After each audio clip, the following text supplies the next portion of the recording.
অশান্তি সৃষ্টি করা হলে সেটা শক্ত হাতে দমন করা হবে। কোটা অধিকার এগুলো কিন্তু তাদের আসল জায়গায় তারা নাই, বোঝা যাচ্ছে। এবং এই ঘোষণা দেওয়ার পরে এটা অর্জন করতে যাচ্ছে তারা সন্ত্রাস এবং সহিংসতার পথে।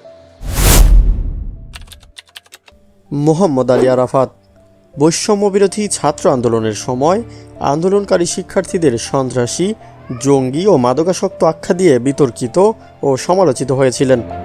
পদচ্যুত সাবেক প্রধানমন্ত্রী শেখ হাসিনা সরকারের মন্ত্রিসভার তথ্য ও সম্প্রচার প্রতিমন্ত্রী ছিলেন তিনি।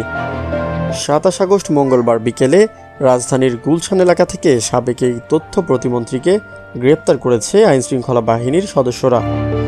এর আগে গত 22 জুলাই সাবেক এই তথ্য প্রতিমন্ত্রী আন্দোলনরত শিক্ষার্থীদের জঙ্গি আখ্যা দিয়ে বিতর্কিত হন।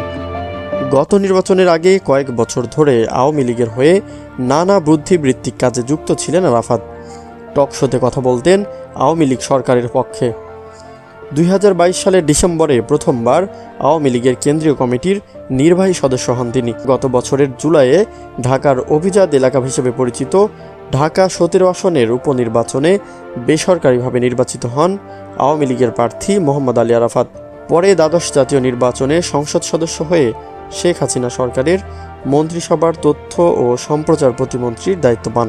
2023-এর জুলাইয়ের উপনির্বাচনে ঢাকা 17 আসনে মোহাম্মদ আলী আরাফাতের প্রতিদ্বন্দ্বী হিসেবে স্বতন্ত্র প্রার্থী হয়েছিলেন আলোচিত কন্টেন্ট ক্রিয়েটর হিরো আলম। নির্বাচনে প্রচারণা চালানোর সময় হিরো আলমের ওপর একাধিক হামলার ঘটনা ঘটে।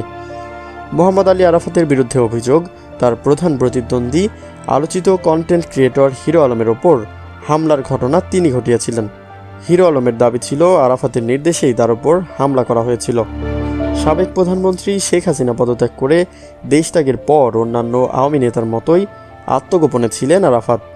বৈষম্যবিরোধী ছাত্র আন্দোলনের সময় নির্বিচারে সাধারণ মানুষ হত্যার অভিযোগে বিভিন্ন মামলার আসামি তিনি। যাত্রাবাড়িতে ফল ব্যবসায়ী ফরিদ শেখ হত্যা, 12 বছরের এক শিশু হত্যা, পেশাগত দায়িত্ব পালনের সময় ঢাকা টাইমসের সাংবাদিক মেহেদী হাসান ও হাতিরঝিলে অটোরিকশা চালক বাবু হত্যা মামলাসহ একাধিক মামলার আসামি মোহাম্মদ আরাফাত। এর আগে গত 12 আগস্ট মোহাম্মদ আলী আরাফাত ও তার স্ত্রী ও তাদের মালিকানাধীন ব্যবসা প্রতিষ্ঠানের ব্যাংক হিসেবে লেনদেন স্থগিত করার আদেশ দেয় বাংলাদেশ ব্যাংকের আর্থিক গোয়েন্দা বিভাগ। সব ব্যাংক ও আর্থিক প্রতিষ্ঠানের কাছে নির্দেশনা পাঠানো হয়।